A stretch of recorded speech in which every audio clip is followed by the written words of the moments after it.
दोस्तों नमस्कार, कैसे हैं आप सभी लोग। मैं आशा करता हूं दोस्तों कि आप लोग स्वस्थ होंगे, मस्त होंगे और अपने अपने कार्यों में व्यस्त होंगे। दोस्तों मैं जो आज बायोलॉजी का आज एक टॉपिक है श्वसन तंत्र।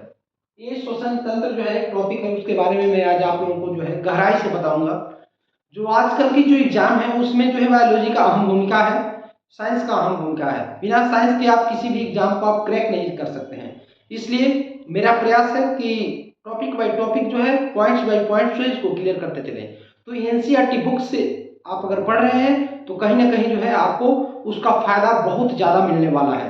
आने वाले जितने भी एग्जाम हैं, चाहे एसएससी का एग्जाम हो, चाहे रेलवे के एग्जाम हो, एनटीपीसी हो, सीजीएल हो, एमटीएस हो, एसएससी जीडी हो, जितने भी एग्जाम हैं, अब जो एग्जाम में जो है सबके सब एनसीईआरटी बेस का क्वेश्चन आ रहा है।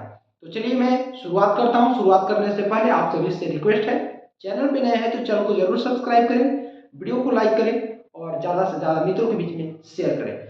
चलिए देर न करते हुए आज हम लोग पढ़ते हैं श्वसन तंत्र। श्वसन तंत्र क्या है? इसको कहते हैं रेस्पिरेटरी सिस्टम। रेस्पिरेटरी सिस्टम इसको हिंदी में कहते हैं श्वसन तंत्र। क्योंकि हम लोग हिंदी जो है ज्यादा यूज करते हैं, इसलिए हम लोग को ज्यादा समझ में आएगा हिंदी। और सीबीएसई वाले जितने भी स्टूडेंट हैं उन सबको जो है ये इंग्लिश समझ में आएगा। तो चलिए मैं आपको जो है टूटी फूटी भाषाओं में करके जो है आपको समझाने का मैं प्रयास करूंगा। श्वसन तंत्र, सांस लेने की जो अपना सिस्टम है उसको हम लोग जो है श्वसन तंत्र, इसमें क्या क्या मेन है मैं आपको बताऊंगा। ऑक्सीकरण, ऑक्सीकरण क्या है? क्योंकि ऑक्सीजन का हम लोग लेते हैं, है ना, और छोड़ते हैं, ये जो है ऑक्सीकरण से संबंधित है, ठीक है ना। इसको क्या कहते हैं? ऑक्सीकरण कहते हैं। इसमें क्या क्या होता है? ऊर्जा तथा उष्मा। क्या है? ऊर्जा भी इसमें मतलब लगता है। ऑक्सीकरण की क्रिया में जो क्या है, ऊर्जा का भी काम है और साथ ही साथ है उष्मा का काम। उष्मा का काम कहाँ होता है? जैसे कि हम लोग जब सांस लेते हैं और सांस लेने के बाद क्या है, ऑक्सीजन जब अंदर जाता है तो ऑक्सीजन अंदर जाता है तो क्या होता है, हमारे शरीर में यानी ब्लड में जो है ऑक्सीजन का प्रवाह रहता है ना। तो क्या है, एक तरह से वहां पे हीट होता है और तभी हम लोग का शरीर क्या होता है, गर्म रहता है ना।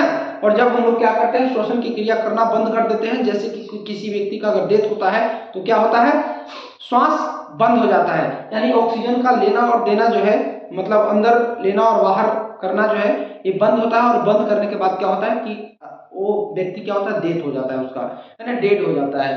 तो उसमें क्या होता है, उसका शरीर फिर क्या होता है, ठंडा पड़ जाता है। क्यों ठंडा पड़ जाता है?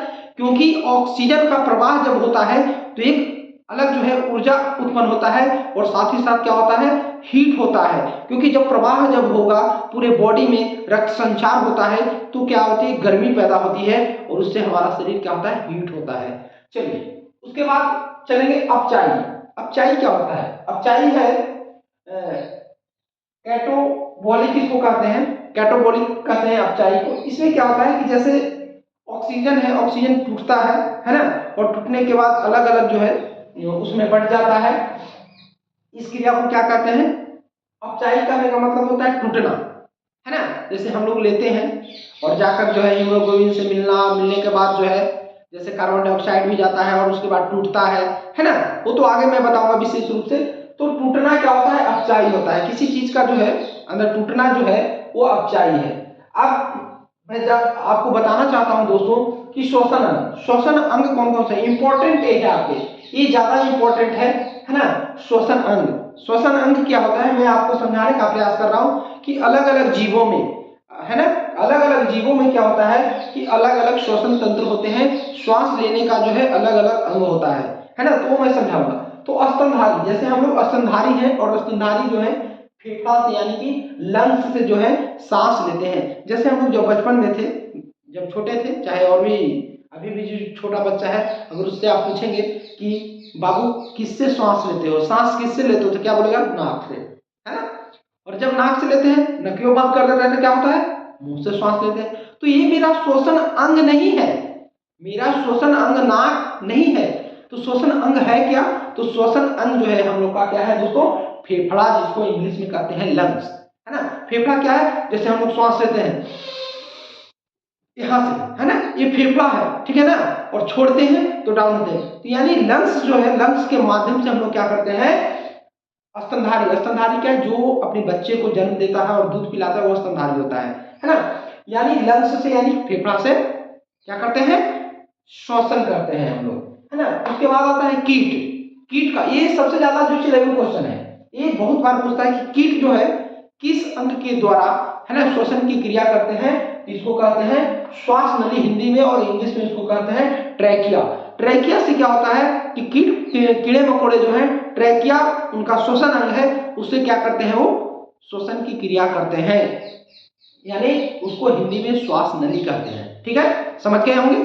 चलिए नेक्स्ट चलते हैं जलीय जीव। जलीय जीव किससे लेते हैं, जैसे कि मछली की अगर बात करें तो गिल्स से लेता है ना। गिल्स, गिल्स देखे होंगे कि जो मछली होता है, मछली के उस साइड में है गलफड़ा होता है ना, तो उससे क्या करता है कि गिल्स से जो है सांस लेता है, उसको क्लोम कहा जाता है हिंदी में, है ना। ठीक है, चलिए, और गलफड़ा जो है उसका उर्दू रूप है। उसके बाद चलते हैं मेढक। जैसे मेढक जो है दो तरह से सांस लेता है, कहे कि जैसे मेढक जो है, मेढक अगर जल और स्थल दोनों पे रहता है, उभयचर है, तो जब स्थल पे रहेगा तो वो जो है मेढक जो है किससे लेगा, त्वचा से लेगा, है ना। मेढक त्वचा से लेगा, ठीक है ना। और जब पानी के अंदर रहता है तो किससे लेता है, गलफड़ा से लेता है, यानी गिल्स से लेता है ना। और एक चीज और आपको मैं बता दूं दोस्तों कि जब मिट्टी के अंदर रहता है तो त्वचा से श्वसन की क्रिया करता है ना। और ये है टेडपोल। टेडपोल क्या होता है कि बचपन, जैसे मछली का जो स्टार्टिंग जो होता है, जैसे छोटा अगर मछली, मछली का मेढक जैसे बच्चा में रहता है तो मछली के जैसा दिखाई देता है ना। जब बचपन में हम लोग क्या करते हैं, देखते हैं तो लगता है कि वो मछली है, लेकिन मछली नहीं रहता, बात करके छोटा छोटा जब रहता है ना तो मछली का आकार का रहता है, उसे क्या करते हैं, टेडपोल कहते हैं। और वो किससे श्वसन की क्रिया करता है, गिल्स से करता है। ठीक है, शायद आपको समझ में आ गया होगा इन सब चीजों को।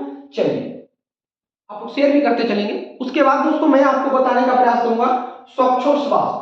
श्वासोच्छ्वास क्या है, ब्रीथिंग, यानी सांस लेना और छोड़ना श्वासोच्छ्वास क्रिया कहलाता है। जैसे हम लोग सांस लेते हैं और छोड़ते हैं उसको क्या कहते हैं, श्वासोच्छ्वास कहते हैं। उसको क्या इंग्लिश में कहा जाता है, ब्रीथिंग कहा जाता है ना।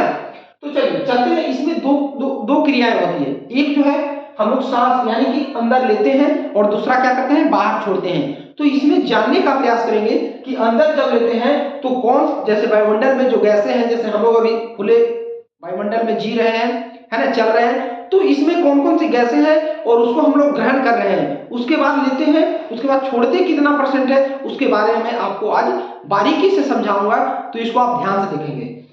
अंदर लेना और बाहर छोड़ना। अंदर लेने की जो क्रिया होती है इसको हम लोग कहते हैं इंस्पिरेशन, है ना, और बाहर छोड़ने का क्रिया होता है एक्सपीरेशन। ठीक है ना। तो ये है, अब जानने का प्रयास करेंगे दोस्तों कि जब हम लोग अंदर लेते हैं, अपने सांस को, तो कौन कौन सी गैस कितनी मात्रा में अंदर लेते हैं। तो 78% नाइट्रोजन की मात्रा लेते हैं अंदर, ऑक्सीजन की मात्रा 21% है, और CO2 कार्बन डाइऑक्साइड की मात्रा 0.03, जो कि हमारे वायुमंडल में उपस्थित है। इसको हम लोग क्या करते हैं, ग्रहण करते हैं, अंदर लेने का प्रयास करते हैं और अंदर लेते भी हैं, है ना। लेकिन हम लोग वास्तविक में जो है अंदर लेने के बाद जब छोड़ते हैं तो कौन कौन सी कितना मात्रा में छोड़ते हैं, उसको आप लोग यहां देख सकते हैं। ये छोड़ते क्या है, नाइट्रोजन 78%। क्वेश्चन जितना नाइट्रोजन लेते हैं उतना छोड़ देते हैं। ये क्वेश्चन बार बार पूछा जाता है कि श्वासोच्छ्वास की क्रिया में कौन सी गैसें हैं जो अपरिवर्तित रहती है। तो अपरिवर्तित रहने वाला कौन सा है, नाइट्रोजन। जैसा कि मैंने कल ही जो है साइंस का जो एक क्विज चला रहा था अपने लाइव क्लास में, तो उसमें क्वेश्चन मैंने किया था कि श्वासोच्छ्वास की क्रिया में जो है कौन सी गैसें अपरिवर्तित रहती है, तो वो है नाइट्रोजन। नाइट्रोजन जब 78 ले रहे हैं 78, तो बाहर भी 78 ही कर रहे हैं, इसमें कोई बदलाव नहीं है। जबकि ऑक्सीजन की मात्रा जो है 21% हम लोग ग्रहण करते हैं वायुमंडल से, लेकिन उसको जो है छोड़ते कितना है, मात्र 17%। कितना छोड़ते हैं, 17%। देखिए हेरा फेरी हो गया, घपलाबाजी यही भी हो गया 4% का, है ना।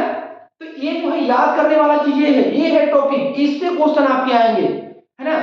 ये नहीं पूछेगा कि वायुमंडल में ऑक्सीजन की मात्रा कितना है, नहीं। जब हम लोग श्वासोच्छ्वास की क्रिया करते हैं, ब्रीथिंग की क्रिया करते हैं, जब होता है तो ऑक्सीजन की मात्रा हम लोग जो है कितना छोड़ते हैं, तो 17% लेते हैं, 21 छोड़ते हैं 17। अब चलते हैं कार्बन डाइऑक्साइड। हम लोग वायुमंडल से कितना कार्बन डाइऑक्साइड लेते हैं? 0.03%। लेकिन छोड़ते कितना है? छोड़ते हैं हम 4%। आधा % भी नहीं ले रहे हैं और छोड़ रहे हैं कितना? 4%। आप सोचिए इस चीज को, है ना। आपके क्वेश्चन यहां से बनेंगे दोस्तों, आने वाले जो एग्जाम है इंपॉर्टेंट है आपके लिए, इसलिए मैंने सोचा कि आपको जो है श्वसन तंत्र का जो है छोटा छोटा वीडियो प्रोवाइड कराकर आप सभी को बताने का प्रयास करूंगा। बाकी आप लोग कमेंट बॉक्स में अपना फीडबैक जरूर देंगे कि मेरा वीडियो कैसा लगा, आपको समझ में आया या नहीं, ठीक है। बाकी फिर मिलते हैं नए कोई अपडेट के साथ, नए कोई वीडियो के साथ, तब तक के लिए आप सभी को जय हिंद।